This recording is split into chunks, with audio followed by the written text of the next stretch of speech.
Oh, hi. I was just going through a letter I wrote to the landlord. I might as well share it with you now.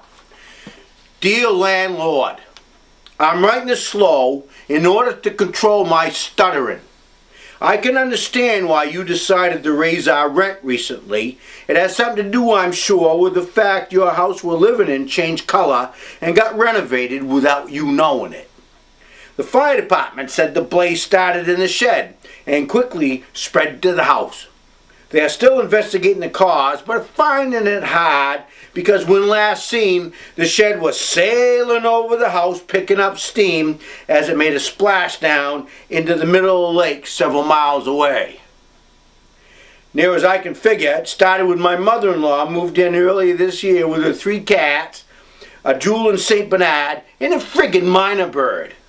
Then my brother-in-law Rudy showed up with his 3 kids from different wives, his wouldn't shut up beagle, and a pet pig, all stuffed into your lovely home.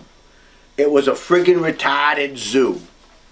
My brother-in-law Rudy was one of them people who's number than a pounded thumb and greasier than old people farts.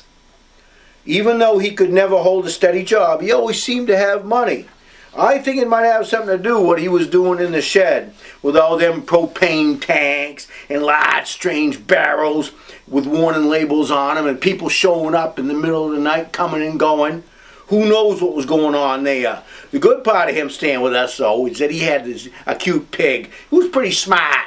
Wasn't very housebroken, but he was wicked smart. Well, just before 3 o'clock, on the morning of the fire, the pig started grunting furiously, woke us all up in time to see the shed sailing over the house. Unfortunately, the fire from the blast reached the house, and before we knew it, the gas stove blew up, and the fire spread faster than green corn goes through the new maid. We managed to save some of the family pictures, and somehow, all of my porn collection. So you can understand that we had no choice with the house color and the renovations. The fire took care of that. Besides, charcoal was quite distinctive, don't you think, once you get past the smell? And we had lots of new views in every room. We just put a top over the living room when it rains. But luckily, I was able to save some of my tools too, which came in handy making a wheelchair for that pig. He's missing both of his hind legs, which is kind of sad, but let's face it, you don't eat a pig like that saved your life all at once.